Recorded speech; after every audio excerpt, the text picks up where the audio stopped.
India as a case study for you, how different is than the other societies and other countries? In the average democracy, religious attendance might be 20 or 30% of people are religious. In India, it's 95% of people are religious. The average democracy is very secular and individualistic, whereas India is much more traditional. Yoga, meditation, they all come from the ancient history which the whole world is accepting at the moment. Well, the word yoga is interesting because the English cognate for that is yoke. I'm not saying that Indian intellectuals are actually anti-India. Few of them. They don't. No, I've not seen a single one who hates his or her country. Right. The issue of foreign-funded NGOs having to make disclosures. Okay, that's become a big issue in India. The only place I've been out on my own on foot is Varanasi. Okay. I had 1 week between events. I'm not Hindu. I'm not religious at all. But I've told my wife I want to be cremated in Varanasi. And I can't imagine a better resting place for my remains than for my ashes to be scattered. And I don't say that as a Hindu. I don't say that to please anybody. It's just a feeling I had. Any of the Hindi words that you have picked up? Dhanyavad.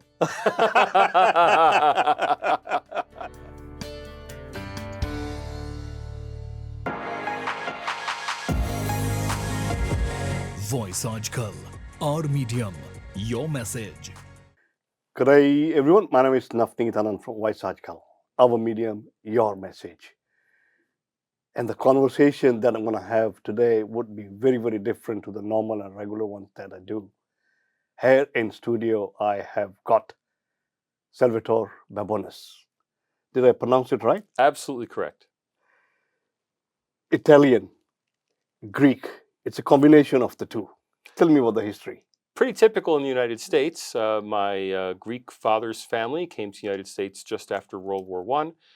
My Italian mother's family came earlier in the 1880s. My father's family from Connecticut, my mother's family from New Jersey, they met in Manhattan, and I was one of the results of that union. So I'm named for my maternal grandfather, Salvatore. It should be in Italian, but of course we anglicize it to Salvatore. And Babones should be Vevonis in Greek, but we anglicize it to Babones. So I'm all American. No one in my family speaks Greek or Italian. We only speak English, and it's a pretty typical American story. You know, as we normally say, the world is a global village now. And look at you, Italian mother, Greek father, born and raised in America, now in Australia. Well, people say it's a global village, but both my own personal history and in my own academic work, I would say it's an American village in that I may live in Australia, but Americans in Australia don't become Australian. They don't take up an Australian accent. They don't indigenize in any way. The same way when my mother and my father's family came to the U.S., they didn't retain any connection with Greece or with Italy. They became Americans. The American identity is so absorbing that people from all places in the world simply become absorbed into America if they go to America, and they remain American if they go abroad. Talking about the Italian and the Greek background that you had 150 years ago, anyone still speak those languages at home? Not at all. Zero. When did you visit Italy or Greek the last? Oh, I spent 2019 on sabbatical in Rome at La Sapienza University of Rome, but I have no connection to family whatsoever. I simply went as an academic. I teach at the University of Sydney and was privileged to have a year of research in Italy. It was wonderful. You know, if I take you back to the childhood memories, the early years of education, you decided to become an academician. How did it happen? Tell me about the early years first. My whole life from elementary school till age 18, I was going to be an astronomer. Oh, Loved okay. astronomy, went to the Hayden Planetarium in New York City, to the Museum of Natural History in New York, and loved the planets. All my early reading books were early reading astronomy books. Other kids had books about trains or superheroes. I had books about the sun, the moon, literally the early reader astronomy series that we would go get at the planetarium. And it was at university that I really realized that it wasn't big science and the world of the stars that I was really interested in. It was the world of humanity, and that's what led me to change from being an astronomy major to a sociology major. Over time, I became a very statistically oriented sociologist. So I also did a master's degree in applied mathematics, but I'm not a mathematician. I use that in my social science research. Right. So you spent most of the time in the early age in New York. In the greater New York area, though in America, the greater New York area includes Florida. I spent some time also growing up in Florida. We lived in several different suburbs and as well as in Central Florida, but East Coast. Yeah. Central Florida of that time versus Central Florida of today and New York. What is the basic difference that you see? I honestly can't tell you. I've lived in New South Wales Oh. longer than I lived in any one state in the United States. So I haven't been back to Florida really, except to visit Disney World. I haven't been back to Florida since I graduated high school. I go back to New York, of course. Traveling through. My family is mostly in New York, New Jersey, Boston. So I do get back to the New York area, but it's really hard for me to say. Obviously, we've seen the massive rise in technology that's happened globally, not just in the US. But mostly the American life centered around the automobile, the massive grocery store, and the shopping mall honestly hasn't changed much in the last 30 or 35 years. 40 years. I guess I have to count the years now. In the last 40 years, I don't see any really huge difference. I know that's not the answer maybe anyone else would give, but it looks very much the same. New South Wales, as you said, that you spent more time here in New South Wales, but you still have that American accent. Absolutely. Americans don't lose their accent. Other people adjust to us. My closest Australian friend constantly complains that her little kids all learn American words from television and don't speak proper Australian. And in the same way, people will adjust to us. So if I pass a parking garage, you're not going to say no, it's a car park. You're going to say, oh yes, the parking garage.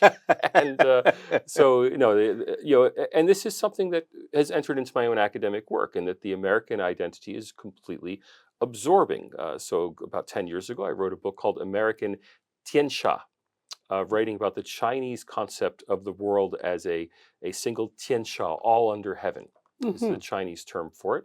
And of course, Chinese foreign policy discourse imagines that American hegemony will be replaced by a benign Chinese tianxia.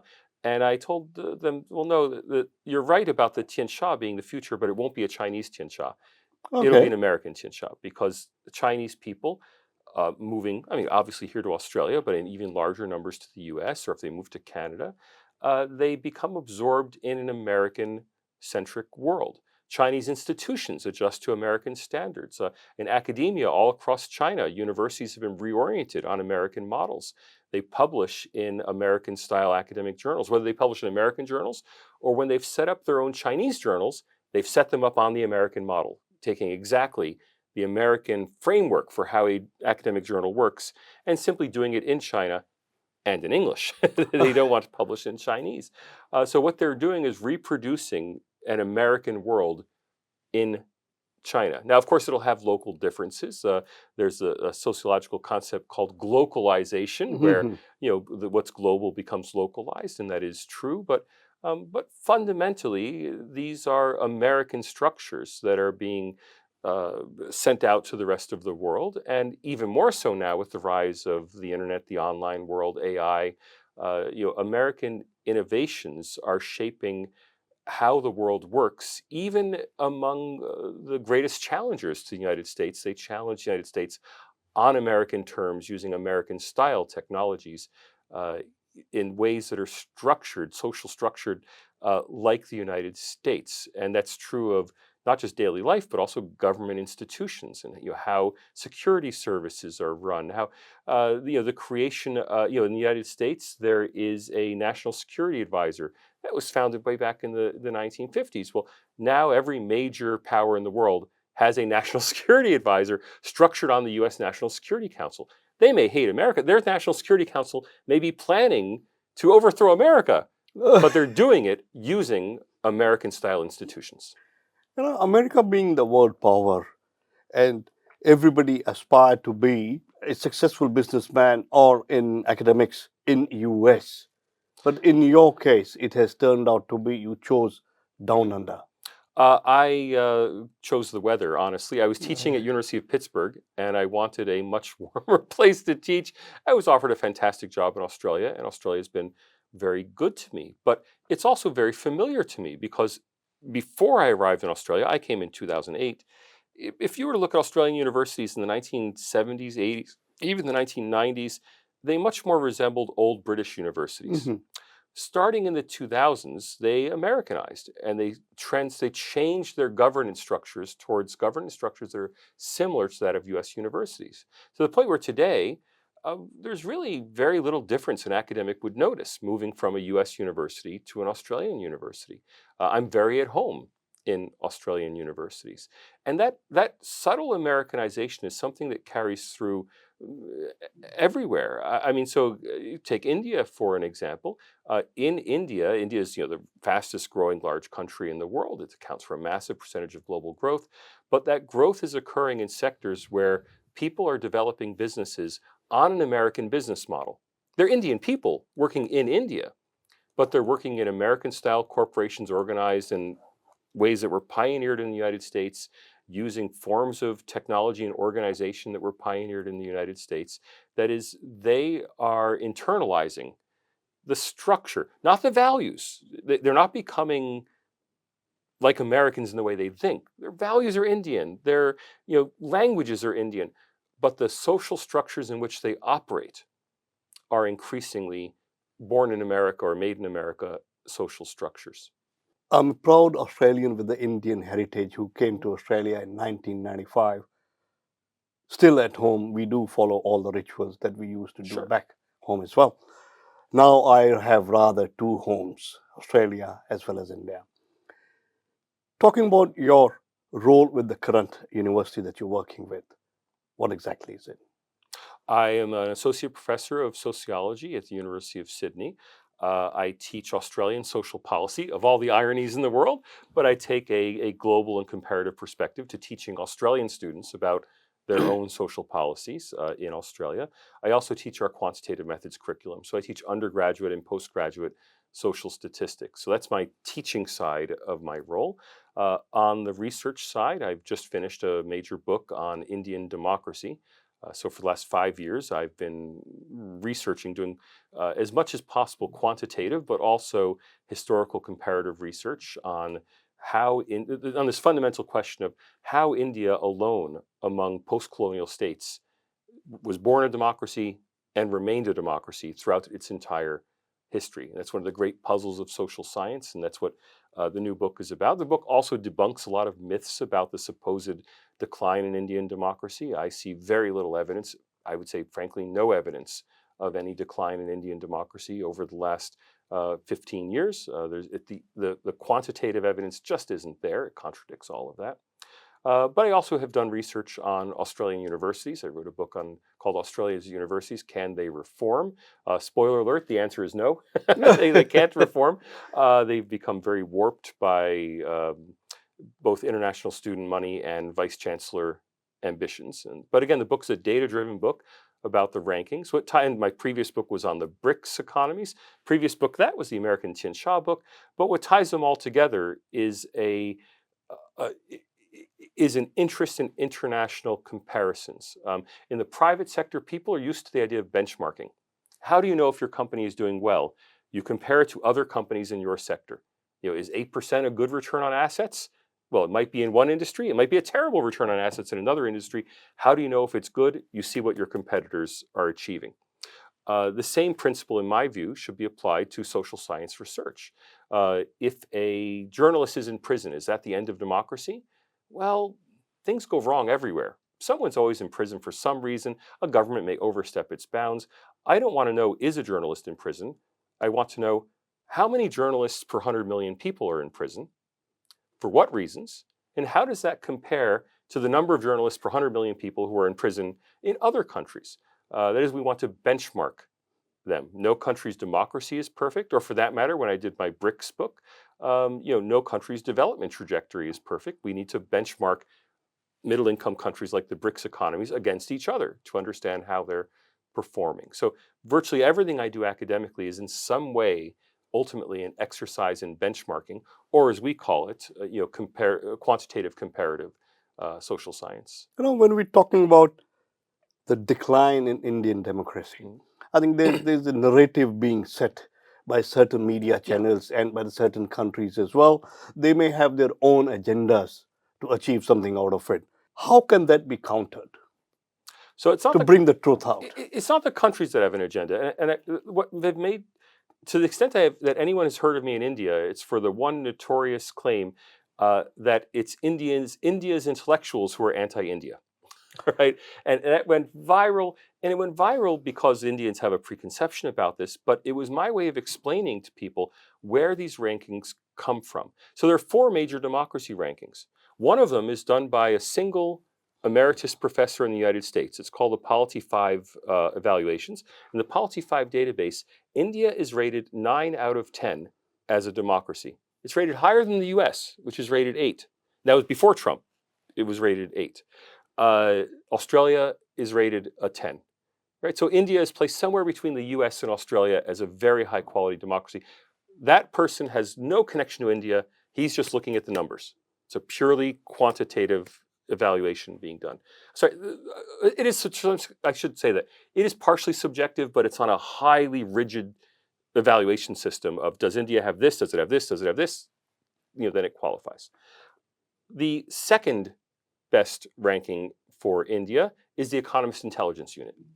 The Economist Intelligence Unit rankings are done by about a couple dozen, maybe 30 people who work for the Economist Intelligence Unit or write for The Economist, who get together in a conference room and hash it out. How do they evaluate each of these dimensions of democracy? No connection to India. India on that ranking scores about at the bottom of the European Union. It would score like an Eastern European country. Pretty good.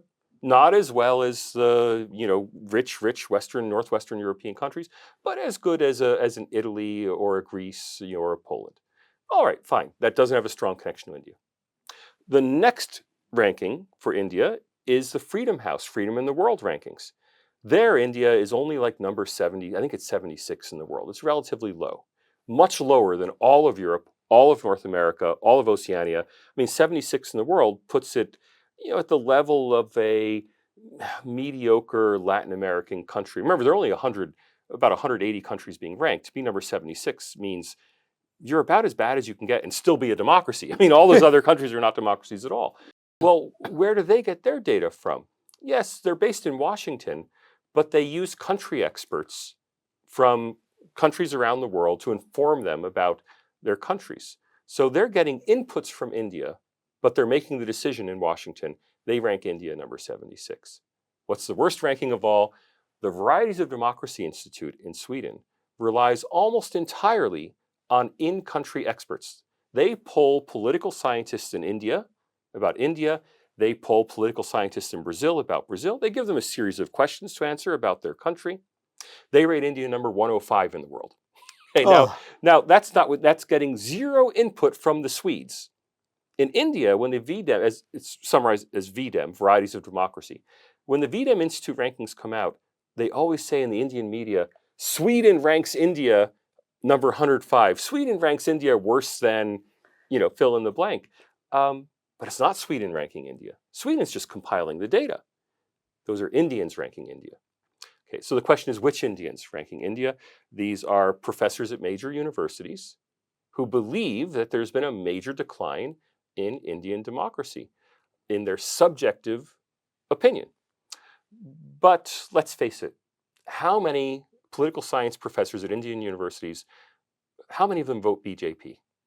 Okay, very, very few, very, very few. And so they've viewed the coming of Narendra Modi as a cataclysm for Indian democracy. In many ways, they rate India as worse than the emergency.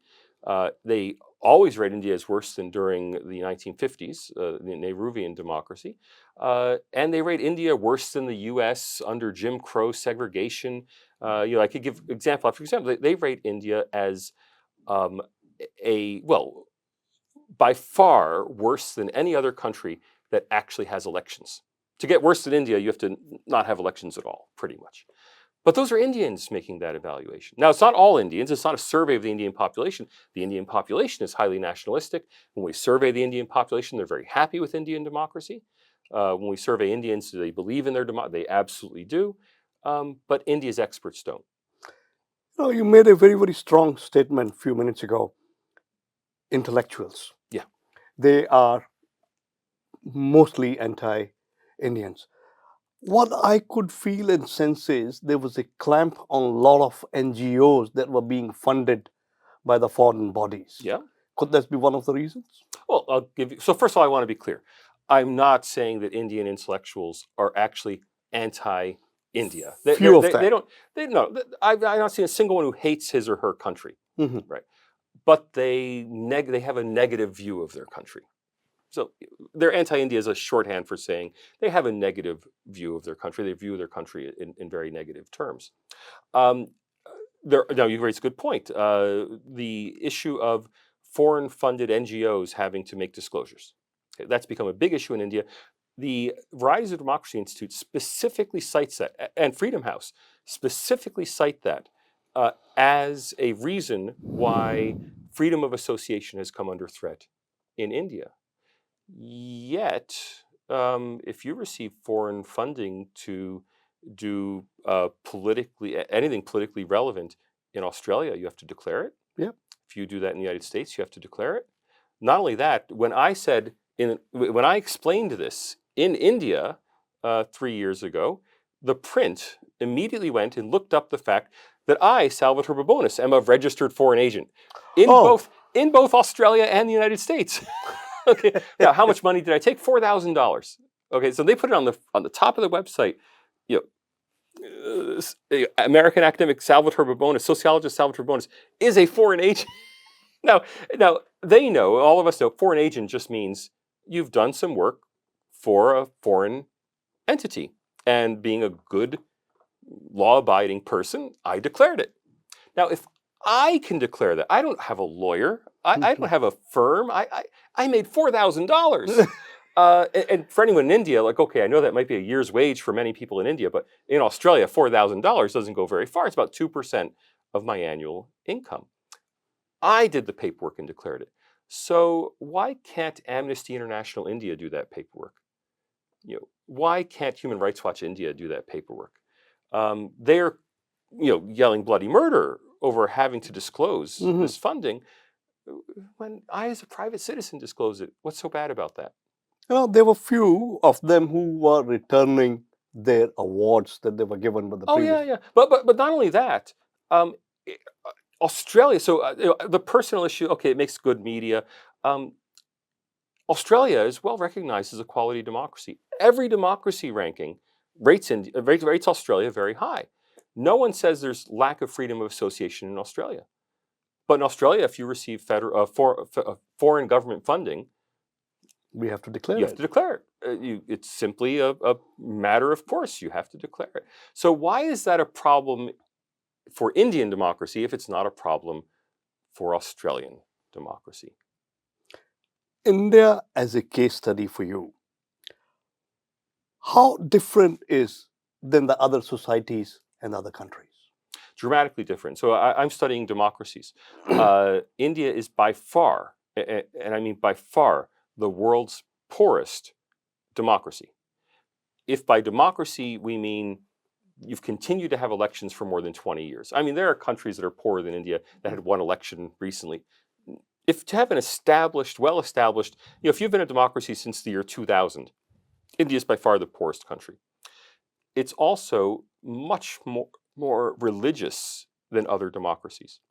So if I compare, the typical democracy is about 20 times as wealthy as India per capita. In the average democracy, religious attendance might be 20 or 30% of people are religious. In India, it's 90, 95% of people are religious. The average democracy is very uh, uh, secular and individualistic, whereas India is much more traditional. People, on the simple question of should you respect your parents to be a good person, I think it's something, I forget the number, but it's over 95% of Indians. It's like 98% of Indians say you have to respect your parents. Well, in Australia, you wouldn't get 98% of people saying you have to respect your parents. So it's a very different electorate. It's than other democracies. As a result, it has different politics than other countries because the voters are different, What is it? but not because the institutions are different. The institutions, just like I said, the Indian National Security Council is very similar to the US National Security Council.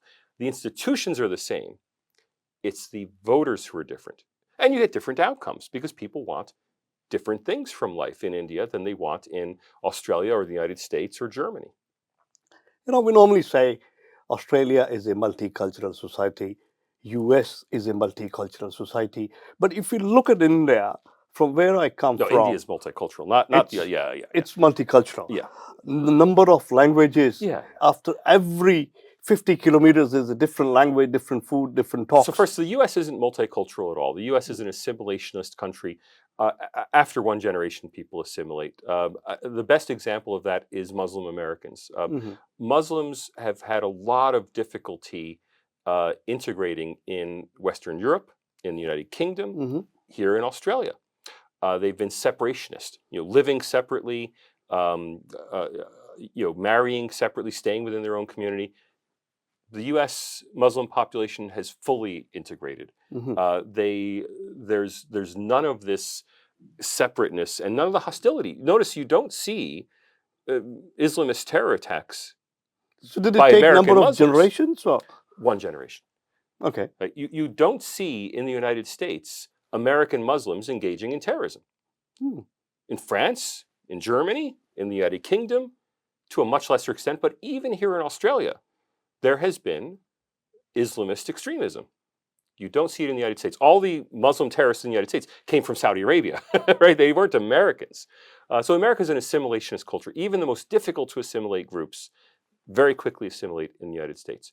Australia has a policy of official multiculturalism, but it's relatively weak in that people still go to school in English. People are still expected to embrace Australian values. It will take a lot longer for non-Anglo communities in Australia to assimilate. It will happen, but it may take 2 or 3 generations. It took 2 or 3 generations, for example, for Greeks and Italians in Australia to assimilate and become fully Australian. In the US, no, it takes 1 generation and you're American. In India, of course, there's a true multiculturalism. Mhm. That's officially maintained. That is, if you go to elementary education in any state in India, you're going to get that education in your own native language. You're going to, and even the unifying factor of Hindu faith is practiced differently in different states in India. So although outsiders may call them all Hindu, and although Indians may have adopted that language of calling it all Hindu as a single religion, in reality, there are many local Hinduisms within the broader Hindu faith in India. Islam is better integrated across India because of the 19th century Muslim reform movements like the Deobandi movement that sought to instill a single version of Islam. Before the 19th century, there were many different Islams in India as well. That's become more standardized.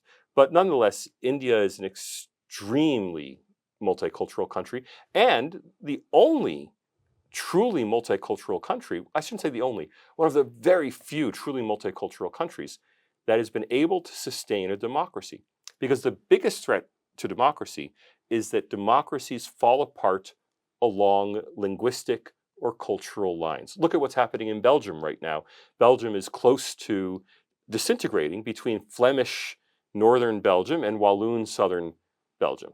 Look at Ireland, which has been divided between Protestant Northern Ireland and Catholic Ireland, for the Republic of Ireland. So these divisions between religion, divisions based on language, on perceived nationality, they have either divided, or in cases like Belgium and Spain, between Catalonia and the rest of Spain, have either divided or come very close to dividing countries. The only two really successful examples of multicultural democracies, I mean, really successful, nobody questions the country, there's no move towards secessionism, are India and Switzerland. Hmm. And how different can you get between India and Switzerland? But those are the two successful examples. How many cities have you visited in India? Very few, very few. I've also, I do not know India culturally on the ground. I know Right. India statistically and academically. I've visited several cities, but mostly to hotel conference centers or to give Right. lectures. The only place I've been out on my own on foot is Varanasi. Okay. I had 1 week between events, and I thought, where should I go with my 1 week? And a friend connected me with Banaras Hindu University, and I spent that week at Banaras Hindu University. And on my own, walking around Varanasi, first thing I did was walk down to the Ganges, to the Asi Ghat, and then walk Yes, along yes, the walk Asighat, along the yeah. river from there. There's a great video of me on YouTube feeding the cows at the Asi Ghat. I was there all by myself with the cows, and I'll tell you, some cows will eat grapes, but cows do not like grapes. That's all I had. I bought some grapes and I didn't have any vegetables to feed them. That's what they want. And some of the cows turned up their noses at my offering, but some liked it. So did you get a chance to see the cremations being done at middle of the night? I only from a distance. Look, to be respectful. It's not Mm. my family. Mm. I didn't want to go too close, and of course, people being cremated are people, and Mhm. they're really meaningful to their loved ones, and So so they're done on the ghats. I know I didn't want to do it as a tourist. Mm. I think it's something I would not photograph. I would not. Mm. So I saw it, but at a very respectful distance. I didn't see it up close. I have not been able to travel to Varanasi myself so far. It's on my to-do the list. On the top of it, visiting Banaras. I've told my wife, no, I'm not Hindu, I'm not Mhm. religious at all, Mhm. but I've told my wife I want to be cremated in Varanasi as my ideal. When I pass away, if I could choose, just because it was such the as a complete atheist, the Mhm. closest I've come to a spiritual experience was visiting Varanasi. And I can't imagine a better resting place for my remains than for my ashes to be scattered in the Ganges. And I don't say that as a Hindu. I don't say that to please anybody. It's just a feeling I had when I was there that, I don't want to be buried in some random cemetery in Sydney where nobody will ever visit me. I'd rather be, well, returning to what many of us believe is the oldest human Mhm. settlement in the world, going back to the beginning. The number of books that you have written. What are you reading these days? I'm mostly reading books about India. My current book I'm reading is about Bihar and the so-called Jungle Raj of Bihar, 1990 to 2005.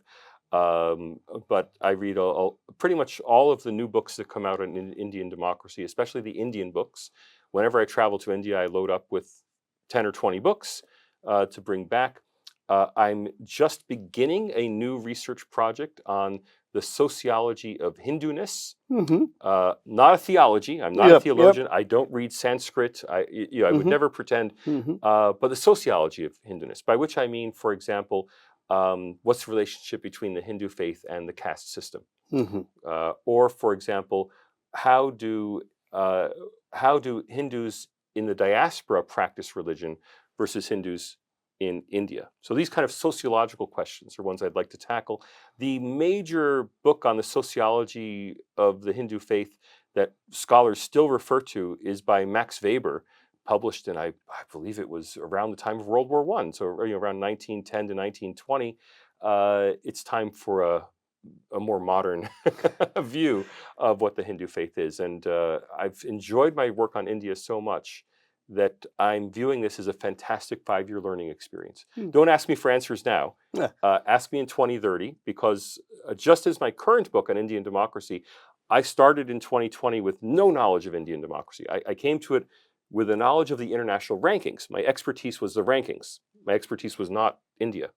In the same way, I have no expertise on Hindu faith. I'm going to develop that expertise over the next 5 years, and I'm very much looking forward to it. You know, talking about Hindus, I normally say Hinduism is not a religion, it is way of living. Well, that's why I don't use the word Hinduism.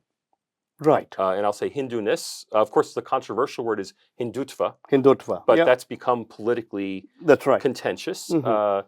But it's Hindu faith is a pre-Abrahamic view of religion, and I think the problem with most Western sociology of religion is that it begins with Christianity as what a religion is. A religion is something that has a holy book, that people profess a creed, they say a specific prayer, they worship in churches, they have every week a religious attendance, and that informs our idea of religion so deeply that even international surveys, when they ask about religiosity, our standard measure of religiosity that is used globally is, do you attend weekly religious services? Now, of course, in the Hindu faith, there aren't weekly No. religious services. So that question has virtually no relevance to the Hindu world. Yet, because the Western mindset is so informed that the paradigm for religion is Christianity, it's baked into it. And of course, it works for Judaism, it works for Islam, because both of those also have weekly That's right. religious services. So coming to think of the Hindu faith, you have to think, as a Westerner, you have to think more of ancient Greece. Because of course, the Hindu faith in origin is essentially the same as ancient Greek or Roman Mhm. religion. We know the Indo-European languages. Now, I don't want to get into the debate out of India or from Central Asia into India. Frankly, for me as a sociologist, it doesn't matter whether the Indo-European languages came to India in 1000 BC or Or left from India in from 1000 India, BC. But we know that the Greek language, the Latin language, and Sanskrit are all fundamentally the same language, that share a core vocabulary, that share a core grammar. So we know these faiths were all the same. Of course, the difference is that Westerners gave up their organic faith and accepted this external faith of Christianity, a new religion, or later on accepted Islam, a new religion, whereas most Indians retained their ancestral faith. And so I think as a Westerner trying to understand Hindu faith, it makes much more sense to think back to what I read in high school and college about ancient Greece. That becomes my starting point for trying to comprehend Hindu practice. You know, when we talk about India, yoga, meditation, they all come from the ancient history which the whole world is accepting at the moment. Well, the word yoga is interesting because the English cognate for that Mhm. is yoke, Hmm. as in the yoke you put on cattle. Yeah. And so the yoga and yoke, and in Latin it's yugam. Mhm. It means self mastery, right? Whether it's each of these languages. Now, a yoke in English has come to mean something we put on someone else, like master someone else. But that sense of mastery, which in Indian yoga is mastery of the Master self, is yourself, common, common to all these words. So it actually illustrates this fact that Sanskrit and Western languages are fundamentally united. And in ancient times, they wouldn't have been very different. So a lot of if we want to understand, if we, not you, but if we as Westerners want to understand Indian religion, we have to forget Christianity and Islam and Judaism. We have to remember that our own ancestors were not Christians. They were Hindus. Now, they wouldn't have called themselves Hindus, but they worshipped in exactly the same way that Hindus have continued to worship for at least 3,000 years. If you want to say 20,000 years, I don't know. No, yeah. But we know that Hindus have been 3,000 worshiping in years. the same way for at least 3,000 years. And we know that because not only do we have the records in India, but we have the records in the Mediterranean of those forms of worship. Hmm. India of today is commendable. For your keenness to know about the country, when did it exactly start? Exactly is difficult to say. I say when I co-authored Maybe this what book. was the turning point Well, that? so when I co-authored the books in the BRICS economies, Mhm. and this is going back to I think we finished the book in 2016. Uh, I was very keen on the idea that India had development policies in place that would lead to India converging with China and the other middle income countries, so converging with China, Brazil, Mexico around the 2030s, certainly by 2040. And my own work on China had indicated Chinese growth would stop around 2020. I think I've been borne out in that view, and that India would then be catching up. So if you view India, instead of viewing India as being 1/4 as rich as China, if you look at the trajectories, India is 12 years behind China. Okay. So 12 years is not very long. Now, When we say 12 years 12 years of growth. of growth. Yeah, India is where China was 12 to 14 years ago. Mhm. India's G20 summit. At India's G20 summit, it was at the exact point in GDP per capita that China was at the 2008 Olympics. And just like China had a big coming out party, the 2008 Beijing Olympics, India had its big coming out party, the G20 summit. So whether it's 12 years or 14 years, depending on what metric you want to use, it's just behind China on the trajectory. The thing is, China, its trajectory has stopped. China is no longer growing and has not been growing for 5 years. Um, And so no I started. democracy as well.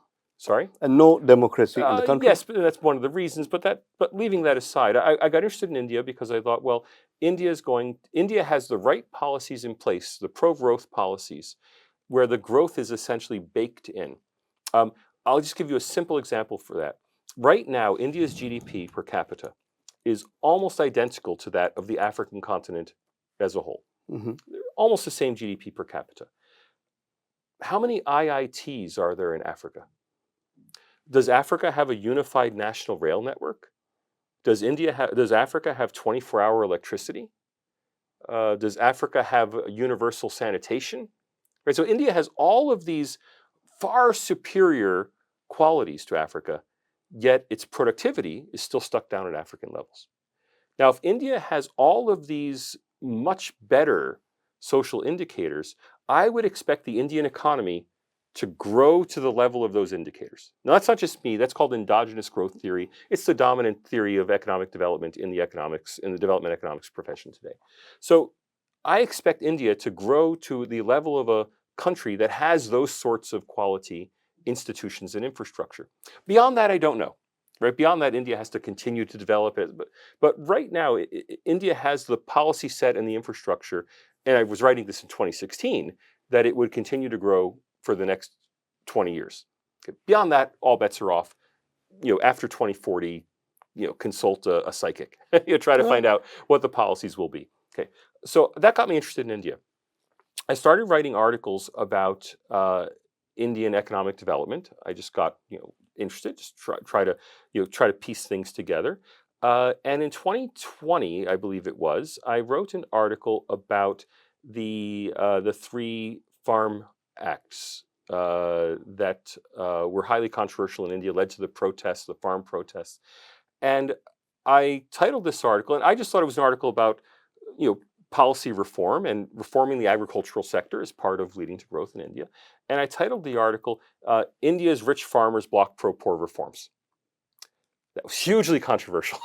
I was called an apologist for Modi's fascism. All these insults hurled at me. The editor didn't want to publish it. I had a big struggle to get it published. And that's when I realized the real issue in India wasn't the economic development. Everyone agreed with me that India was the next big thing and it was rapidly growing. The big issue was the politics. That I just saw this as a good reform being blocked by people who were benefiting from the existing system. But by saying that, I was branded an apologist for fascism, a Modi supporter, a paid agent of the Indian government, et cetera, et cetera. And that's when I realized I have to write this book on India. and the book became Dharma Democracy, how India became how India built the third world's first democracy. And it was all inspired. The book we got was inspired by the reaction to this article. I realized it was all about the politics, not about the policies. To put it on record, the number of articles that you have written, Indian government did offer you some money at No. any point? No. I had, so the one, and I declared it in both Australia and the United States. You can go look up the declarations. I was contracted for 4 months for $1,000 a month to advise an Indian media firm on how it could better place articles in the Western press. They wanted to access, and they knew I was a writer for many. I'd written for Foreign Affairs magazine, for Foreign Policy magazine, for Forbes, for the National Interest, and they wanted to know, how can we do this? Can you teach us how to do this? And I asked them, are you government funded? Because you only have to declare in Australia. Oh, okay. Yes, you're right. I think in the US you have to declare no matter who it is, but in Australia it's only if it's government funded. I said, are you government funded? They said, we don't disclose the sources of our funding. I said, well, then I'll have to declare it. And they said, we don't mind. And so I said, okay, I'll declare it. So I don't know where that money came from, but you were not directly paid by the Indian government. No, well, I wasn't even indirectly paid. I mean, I wasn't paid to write these articles. I was paid for advisory services. That was purely your opinion. Yeah, purely my opinion. In India, what I could see at the moment, there are two segments. One are pro-Modi, one is anti-Modi. Talking about pro-India or anti-India is a separate topic to be discussed altogether. But you got a chance. Probably you were the only one here in Australia who was given 15 minutes to have one-to-one I was in the chat. room. There was one of about 12 people All right. who were in the room. We each had our short chat. And in fact... How was that experience? Look, Mr. Modi was, the adjective I would use is that he was avuncular. He was like my kind uncle, wanting to be nice. Now, I spoke English. He replied, as many world leaders do. Even though he speaks English, he replied in Hindi, and it was translated to me in English. We talked about the rankings. So I published the reason he called me into the meeting was I'd published a major paper about democracy rankings and how they get India wrong. And I explained to him that India's problem is that it does not seize the data narrative. I'll give you an example, and I give the same example I gave to Mr. Modi. The Committee to Protect Journalists, which is a Western NGO, collects information about journalists who are in prison and journalists who are killed. They have an entire database for this. They're the ones who say that India has the worst record in the world for safety for journalists. Now, because they collect the data, they can categorize it, they can say what they want about it. And you know why India has the worst record in the world? Because the total number of journalists who face death or imprisonment in India is larger than in any other country outside China. Now, why is it larger? Because India is 10 times larger than any country outside China. So if you normalize or standardize per billion population, India's rate of journalist deaths is actually lower than the United States. It's far lower than the world average. What's more, most of the journalists who are killed, they're not killed in government custody, right? So they make no distinction. Is the journalist killed by gangsters for reporting on their mistress, or is a journalist die in a government jail?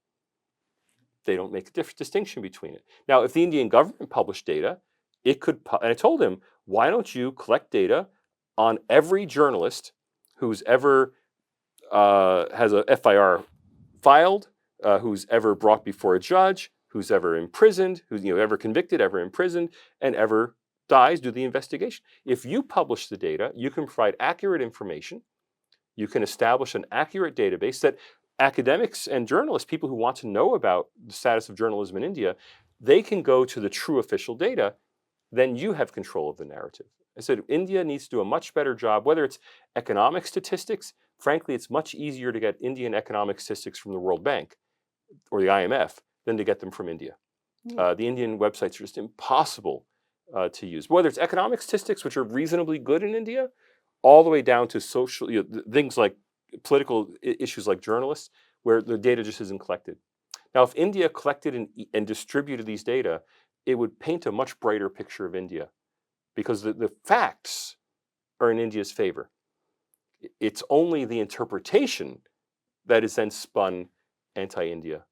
India should be getting the facts out. And I told him this directly, and he took it on board. He listened. He said, we'll be in touch with you about this. And then I never heard from him again. Anyone who thinks I'm paid by the Indian government, I have a lot of trouble getting anything from the Indian government. Data, even, they all say, yes, we'd love to help you with data. We'd love to help you with, contact someone. I never, nothing. Never mind money. If someone from the Indian government is listening, the data required by... Look, I've been working with an Australian Eminence Greece, Maurice Newman. He is former chair of the Australian Stock Exchange, former chancellor of Macquarie University. Actually, most people would know him as a former chairman of the ABC. Right. He and I have started a think tank called the Indian Century Roundtable. We've been trying to raise funding. So far, all of our funding has come from individuals and foundations. We haven't received a cent of government funding. The Indian government does help fund a think tank at Melbourne University called the Australia-India Institute. Yeah. Hey, Indian government, I would love to start a New South Wales India Institute at the University of Sydney. I've not been able to attract any government interest from India or New South Wales in funding this think tank. So, for anyone who thinks I'm getting benefits from the Indian government, I get goodwill. I mean, whenever I say something positive about India, I get thank yous. I mean, I don't want to be totally. People do appreciate me. I've been very welcomed in India, but mostly I've received a lot of positive reinforcement from media organizations, from think tanks in India, from individuals in India. For this think tank effort that I've started, we've had some 300 individual donations, many of them from India, some of them down to $5 or $5 Australian dollars as donations. Every single dollar counts. Every dollar counts, and I thank every one of them. But no, this is not an Indian government-funded effort. Like any other academic in Australia, I teach my classes, and it affords me time free for research, and I do whatever research I please. I go in any direction I want. Me coming as an international student in February 1995 to Australia, there are hundreds and thousands of international students who have come from India to study in Australia. But lately, I could see the shift. Australian universities going and setting up there.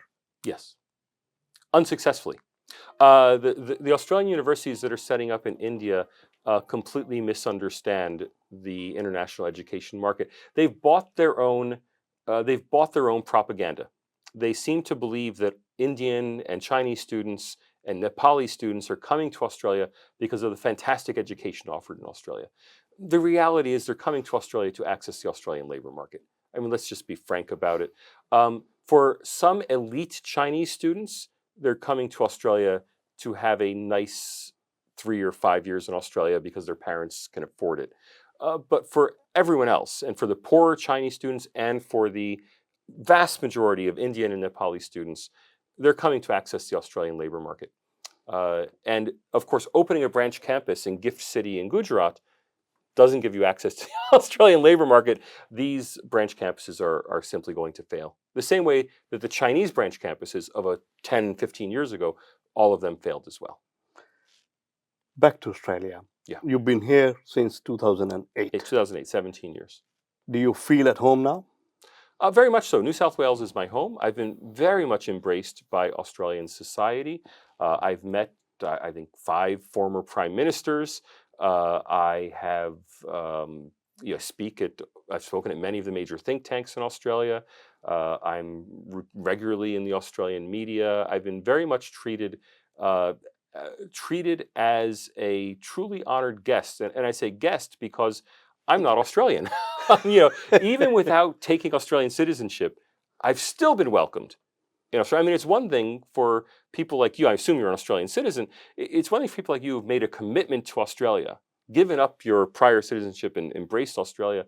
For you to be accepted, all right, well, you are Australian. I'm not even Australian. And yet I've been welcomed with such open arms. I really feel very grateful to Australia. Yes, I do as well, the same way. Before I wrap up, with your immense knowledge on Indian politics, No, no, not at all. sociology, trying to I'm understand going more. to cut you off right there. I have a systematic knowledge of Mhm. Indian politics, but not very broad.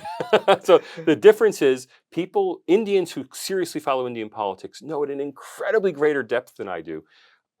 What I do as an academic is try to ask in a structured way, statistically or systematically, what does something mean? I don't know the personalities. I Mhm. don't know the details. So I do not have an immense knowledge of Indian politics, but I do try to have an unbiased, systematic knowledge of Indian politics. Unbiased is the right word. I think this is what we need at the moment, is India to be looked at unbiased, Right. and then make your decisions which are informed as well, are there to give informations to the others, not only the Indian diaspora as well as to the Western countries as well.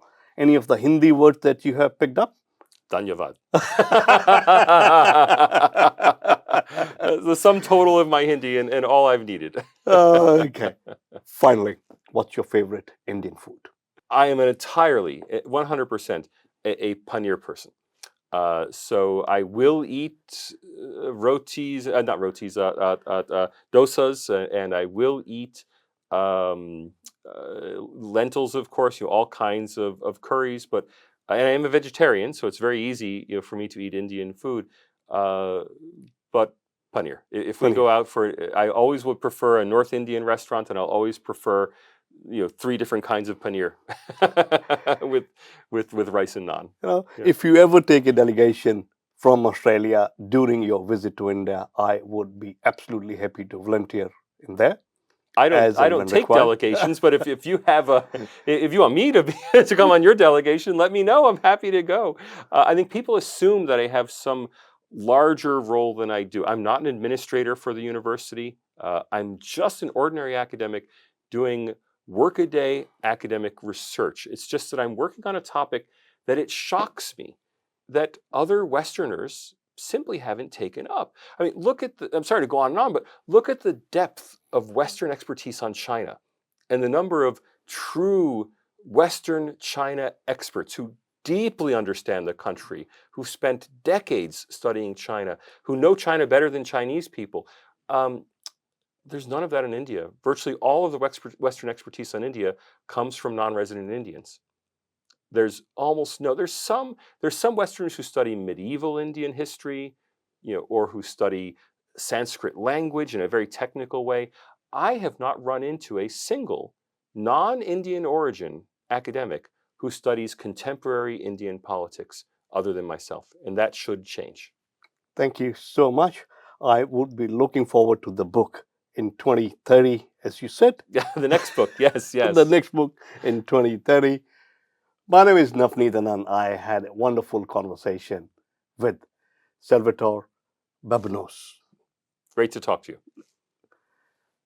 This is Navneet Anand signing off for Voice Article, our medium, your message. Thank you so much. Thank you. Dhanyavad.